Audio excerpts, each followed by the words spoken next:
அனைவருக்கும் வணக்கம்.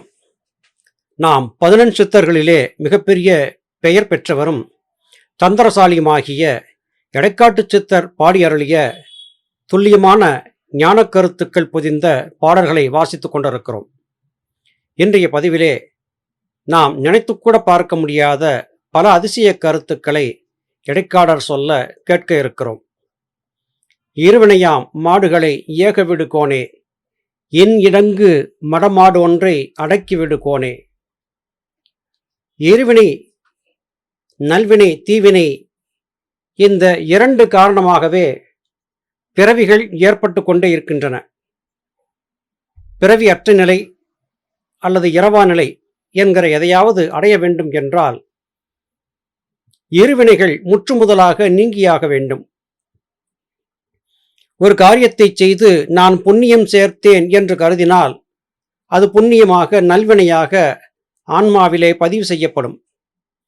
ஒரு பாகாரியத்தை செய்தால் விரும்பி செய்தாலும் விரும்பாமல் செய்தாலும் அது தீவினை என்கிற வகையிலே ஆன்மாவிலே பதிவு செய்யப்படும்.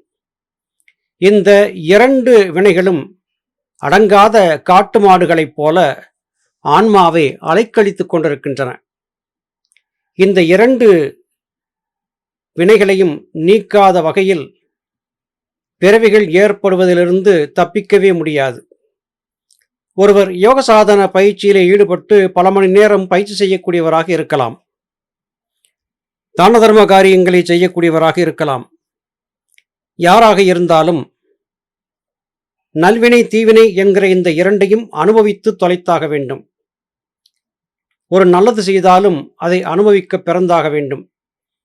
ஒரு தீயது செய்தாலும் அதை அனுபவிக்க பிறந்தாக வேண்டும். வாழ்விலே வந்த துன்பங்களை நமது முந்தைய கர்மவினைகள் காரணமாக ஏற்பட்டவை என்று கருதி அமைதியாக அனுபவித்து கடந்து செல்ல வேண்டும். மடமாடு என்று இங்கே மனதை குறிப்பிடுகிறார். மனம் தனக்கு ஏற்படக்கூடிய இன்பங்களுக்கு ஆர்ப்பரிக்கிறது. துன்பங்கள் வந்தபோது பராபரத்தை ஏசுகிறது. ஐயோ பராபரமே, எனக்கு ஏன் இந்த துன்பத்தை கொடுத்தாய் என்றெல்லாம் தெய்வத்தோடு முரண்படக்கூடிய நிலையை எடுத்து விடுகிறது. இந்த மனதை மடமாடு என்று குறிப்பிடுகிறார்.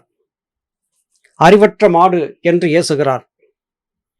எது வந்தாலும் கர்மவினையின் காரணமாக வந்தவை என்று கருதி புதிதாக இப்பிறவியிலே எந்தவிதமான வினையையும் வளர்த்து கொள்ளாமல் நன்மை செய்தால் அதை பராபரத்திற்கு செய்ததாக கருதி கடந்து செல்வதும், தீமை செய்யாது இருப்பதும் பிறவி முடிவு ஏற்படுவதற்கு உதவியாக இருக்கும். வெறும் வாசிதவம் மாத்திரம் போதாது என்பது எடைக்காடரின் கூற்றாகிறது. சாற்றறிய நைட்டிகரே தற்பரத்தைச் சார்வார், நாளும் தவம் அவமா கழிப்பவரே சன்னமதில் வருவார். நைஷ்டிகம் முற்றும் துறந்த நிலையை குறிக்கும். பற்றற்ற நிலையை குறிக்கும். வெறும் வாய் வார்த்தைகளால் சொல்ல முடியாத ஆற்றல்களை, முற்றுமுதலாக புலன்களை வெறுத்தவருக்கு ஏற்படக்கூடிய நிலையை பார்க்கலாம். எல்லாவற்றையும் துறந்து எதிலும் பற்றில்லாமல் இருக்கக்கூடிய ஒருவரை நைஷ்டிக பிரம்மச்சாரி என்று சொல்லுவது வழக்கம். அற்ப ஆசைகளை கூட மனதிலே வைத்திருக்க கூடாது. அது உணவுக்காக இருக்கலாம், வேறு ஏதாவது காரணங்களுக்காக இருக்கலாம். முற்றுமுதலாக ஆசைகளுக்கு இடங்கொடாமல் மனதை பக்குவப்படுத்திக் கொள்ள பழக வேண்டும். தவத்தை செய்து கொண்டிருந்தாலும் கூட ஆசை வயப்பட்டு ஆசையிலிருந்து தன்னை விடுவித்துக் கொள்ளாத ஒருவர் நிச்சயம் பிறப்பு இறப்பு என்கிற இந்த மாயச் சுழலிலே இருந்து மீள முடியாது என்பதுதான் இடைக்காட்டு சித்தர் சொல்லக்கூடிய கருத்தாக இருக்கிறது. அகங்கார மாடு கண் மூன்று அகற்றிவிடு கோனே, நாளும் அவத்தை எனும் மாடு ஐந்தை அடக்கிவிடு கோனே. எல்லாவற்றையும் மாடுகளாகவே வர்ணிக்கிறார். 5 புலன்கள் சார்ந்து மனம் சஞ்சரிக்கும் போது ஏற்படக்கூடியது துன்பங்களே அல்லாது வேறல்ல. பார்ப்பதால், கேட்பதால், நுகர்வதால், சுவைப்பதால், தொட்டறிவதால் இன்பத்திற்கு பதிலாக துன்பமே விளைகிறது. எந்த ஒன்றும் அளவு கடந்து போகும்போது அது இன்பமாகவே இருந்தாலும் துன்பமாகவே போய் முடியும். அமிர்தமாகவே இருந்தாலும் அளவுக்கு மீறும் போது அது விடமாகி போகும் என்பது கருத்து. ஒருவருக்கு உடலுக்கு தேவையான ஆற்றல்களை தரக்கூடிய ஒரு சத்தான உணவு என்று ஒன்று கொடுக்கப்படுகிறது. அந்த உணவை தேவைக்கேற்ப சிறிதளவு உண்ணும் போது அந்த உணவு உண்மையிலேயே அவருக்கு நல்ல ஆற்றலை கொடுக்கிறது. இன்னும் ஆற்றல் வேண்டும் என்று கருதி 10 வேளைகளுக்கு உண்ண வேண்டிய உணவை ஒரே வேளையிலே உண்டுவிட்டார் என்றால் அமிர்தமே கூட விடமாக மாறிவிடக்கூடிய அபாயம் இருக்கிறது. இதற்கெல்லாம் காரணம் என்ன என்று கேட்டால், நான் என்கிற அகங்காரம். நான் செல்வந்தன், என்னிடத்திலே தேவையான செல்வம் இருக்கிறது, எனவே நான் விரும்பிய உணவை கட்டுப்பாடின்றி விரும்பியபடி உண்பேன் என்று ஒருவன் கருதி உண்டால் அவனுக்கு இருந்த அந்த அகங்காரமே அவனுக்கு துன்பத்தை உருவாக்கக்கூடியதாக மாறிவிடுகிறது. மாடுகளின் 3 கண்களை அகற்ற வேண்டும் என்று குறிப்பிடுகிறார். இது என்ன, மாட்டிற்கு 3 கண்களா? அப்படி ஒரு 3 கண் உள்ள மாடு இந்த உலகில் இருக்கிறதா என்று எண்ணத் தோன்றும்.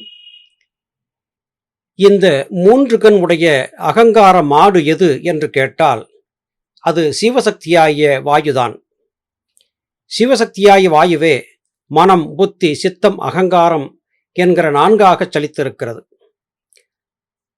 இந்த மனம், புத்தி, சித்தம், அகங்காரம் என்பதிலே மனம் என்பது தனித்து நின்றால், புத்தி, அகங்காரம், சித்தம் என்கிற 3ம் அதன் உள்ளே ஒடுங்கி நின்றால், புலன்கள் வழியாக இதுகாரும் மனம் அனுபவித்து வந்திருந்த அனைத்து வகையான அவத்தைகளும், இங்கே அவத்தை என்று சொல்லப்படுவது இன்பம் துன்பம் ஆகிய 2ஐயுமே குறிக்கும். நல்ல மற்றும் கெட்ட உணர்வுகளை மனம் கொள்ளுவது அவத்தை என்றாகும். இந்த அவத்தைகள் அற்றுப்போகும்.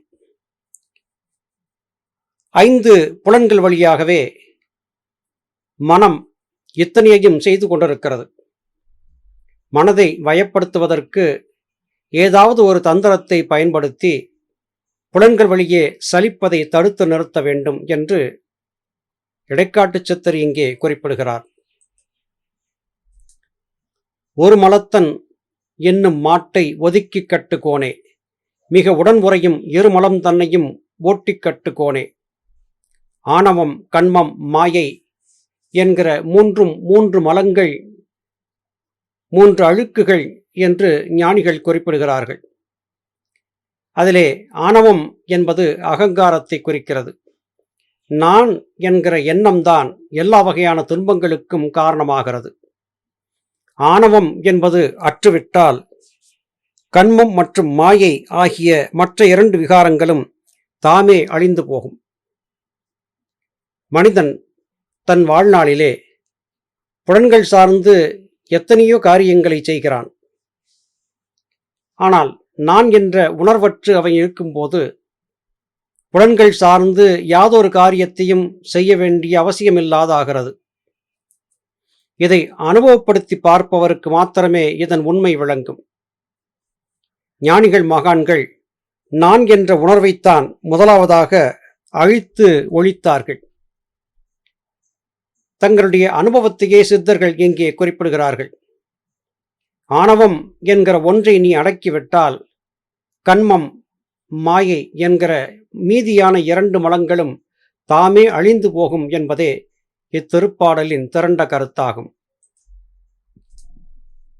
மும்மலத்தின் எனும் மாட்டை முறுக்கி கட்டு கோனே, மிக முக்கால நேர்மையெல்லாம் முன்பறிவாய் கோனே. எப்படி பார்த்தாலும் ஆணவம், கண்மம், மாயை என்கிற இந்த 3 மலங்கள்தான் 3 மாடுகளாக இங்கே இடைக்காடரால் குறிக்கப்படுகின்றன. நான் என்கிற உணர்வுதான் எல்லா வகையான தவறுகளுக்கும் தொடக்கமாக அமைகிறது. நாம் நம்முடைய இந்த உடல் வாழ்க்கையிலே